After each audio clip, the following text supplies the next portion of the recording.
বেশ কিছুদিন আগেকার একটা ঘটনা। আমি দিল্লি যাচ্ছিলাম, একটা জরুরি কাজে দিল্লি যাচ্ছিলাম এবং ট্রেনটা ঠিক সময় মতোই ছাড়ল। স্লিপার কোচে আমার সিট ছিল জানলার পাশে। হালকা বাতাস বইছিল, জানলা খোলা ছিল, বইয়ের পাতা উল্টাচ্ছিলাম। হঠাৎ পাশে এসে বসলো একটা মেয়ে। সালোয়ার বা জিন্স নয়, একেবারে সালোয়ার, সাধারণ সালোয়ার কামিজ পরা, শাড়ি বা জিন্স নয়, একটা সাধারণ সালোয়ার কামিজ পরা, চোখে একটু দ্বিধা, মুখে অচেনা ভয়ের ছাপ। এটা আমার মেয়েটিকে দেখে কিন্তু মনে হলো। মেয়েটির চোখ আমার চোখে বারবার এসে থেমে যাচ্ছিল। মনে হচ্ছিল সে যেন ভয় পাচ্ছে, আমি তাকে তার আসন থেকে উঠিয়ে দেব না তো, এটা সে ভাবছিল হয়তো। যাই হোক, আমি তাকে হেসে জিজ্ঞাসা করলাম, আপনি কোথায় যাচ্ছেন? তখন সে বলল, আমি দিল্লি যাব। আপনার টিকিট কোথায়? সে তখন মাথাটা নিচু করে আস্তে আস্তে বলল, আমার কাছে শুধু একটা জেনারেল টিকিট আছে। আমি কি আপনার কাছে একটু বসতে পারবো? দাঁড়িয়ে থাকতে খুব কষ্ট হচ্ছিল, তাই আপনার পাশে একটু বসলাম। একটু বসি? আমি তখন তাকে বললাম, ঠিক আছে ঠিক আছে, আপনি নিশ্চিন্তে বসুন, পরে টিটি এলে কথা বলবেন, হয়তো সে কোনো ব্যবস্থা নিশ্চয়ই করে দেবে। কিছুক্ষণ পর টিটি এলো। টিটি তো কনভার্ট হন, তিনি কিন্তু আসন মিলল না। টিটি সব শুনল, হ্যাঁ সে তো টিকিট কেটে যাচ্ছে, কিন্তু আসন দিতে পারল না। তখন আমি বললাম, ঠিক আছে, ও তো আমার পাশে বসে আছে, থাক না। মেয়েটি আমার থেকে বয়সে অনেক ছোট, আমি একজন বয়োজ্যেষ্ঠ মানুষ। যাই হোক, আমি তখন মেয়েটিকে বললাম, আপনি কতদূর পড়াশোনা করেছেন? তখন মেয়েটি বলল, আমি ক্লাস 11 অবধি পড়াশোনা করেছি। এটা শুনে আমার কৌতূহলটা বাড়ছিল। কিছুক্ষণ পরে মোবাইল বের করে একটা নতুন সিম কার্ড ঢুকিয়ে সে ফোন করলো। খুব সংক্ষিপ্ত, কিন্তু যেটা বলল সে কথা তাতে স্পষ্ট ছিল সে তার লোকেশন কাউকে জানিয়ে দিচ্ছে। আমি জিজ্ঞাসা করলাম, আচ্ছা আপনি আপনার বাবাকে ফোন করছিলেন? সে তখন দ্বিধাগ্রস্ত হয়ে বলল, না না, তিনি তো গ্রামে আছেন।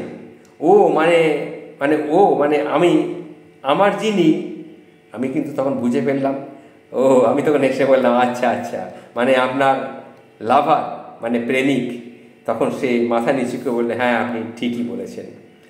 সে দিল্লিতেই চাকরি করে, বলেছে আমাকে সে একটা কাজ দেবে, আমরা একসাথে ওখানে থাকব। তখন আমি তাকে জিজ্ঞাসা করলাম, আচ্ছা, তখন আমি আর আপনি নয়, তখন তাকে আমি তুমিতে নেমে এলাম, কারণ সে আমার থেকে বয়সে অনেক ছোট। বললাম, তোমার পরিবারের কেউ জানে যে তুমি চলে যাচ্ছ?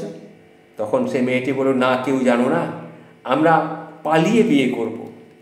এ কথা শুনে আমি চুপ করে গেলাম। কিছু সময় তাকে ভালো করে পর্যবেক্ষণ করার চেষ্টা করলাম। তারপর বললাম, দেখো, আমিও কিন্তু একজন প্রেমিক ছিলাম, এখন আমি একজন স্বামী। আমিও কিন্তু ভালোবাসতাম, কিন্তু পরিবারের সম্মান রাখার জন্যে আমি কিন্তু পালিয়ে যাইনি। আমার ভালোবাসার মেয়েটিকেও আমি বুঝেছিলাম, যদি কাউকে ভালোবাসো তাহলে বাবা মার সম্মান রেখেই সম্পর্কটাকে একটা সুন্দর জায়গায় তোমাকে নিয়ে যেতে হবে।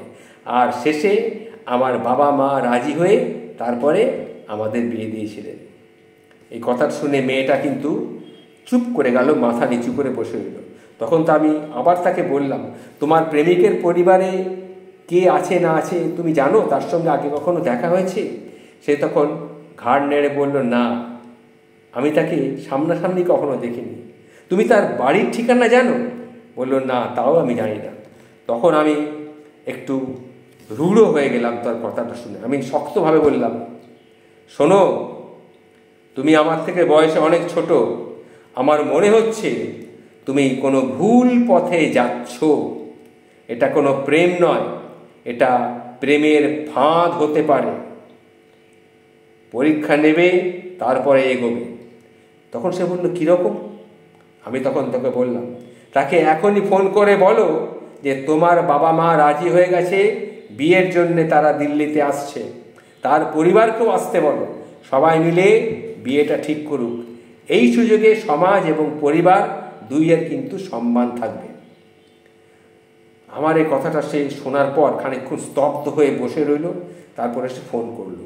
ফোনের ওপাশ থেকে ভেসে হলো একটা ঝাঁঝালো কণ্ঠস্বর। আমি শুনতে পাচ্ছিলাম, তোর মতো কত মেয়েকে দেখা হয়ে গেছে আমার, দেখ তুই মাথায় উঠিস না। এই কথা বলে সে ফোনটা কেটে দিল। সে আবার ফোন করলো। তখন তাতে লেখা এলো সুইচ অফ। এই কথা এটা দেখার পর সে আমার মুখের দিকে তাকিয়ে রইল। তাকিয়ে থেকে সে আমার পায়ে হাত দিয়ে প্রণাম করলো, বলল, ভাইয়া আপনি আজকে আমাকে বাঁচিয়ে দিলেন। তখন আমি বললাম, দেখো এটাই শেষ, এখন সে আর ফোন ধরবে না।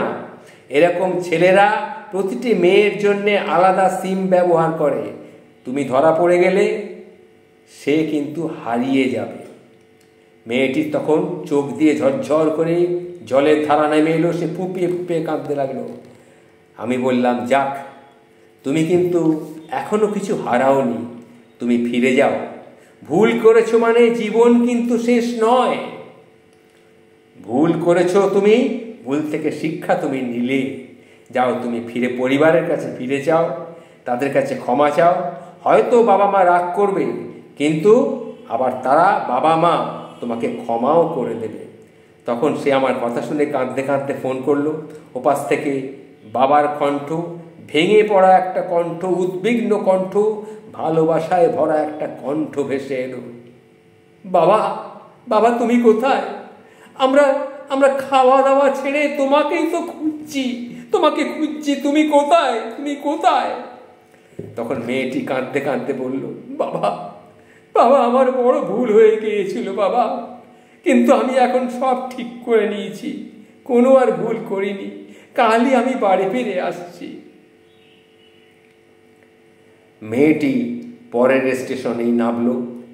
নামার সময় আমার হাত দুটো চেপে ধরে বলল, ধন্যবাদ ভাইয়া, আমি হয়তো নিজেকে হারিয়ে ফেলতে পারতাম, কিন্তু আপনি আমাকে বাঁচিয়ে দিলেন। এই যে ঘটনাটি আপনাদের সামনে তুলে ধরলাম, এই ঘটনাটি কিন্তু একটু নিত্য নৈমিত্তিক ঘটনা, এরকম ঘটনা ঘটেই চলেছে। সুতরাং মেয়েরা সাবধান। আমি প্রতিটি মেয়েকে বলছি, এই ফোনের এই রকম বন্ধুত্ব থেকে সাবধান, এই রকম ফাঁদ, প্রেমিকের ফাঁদ থেকে সাবধান। ভালো থেকো।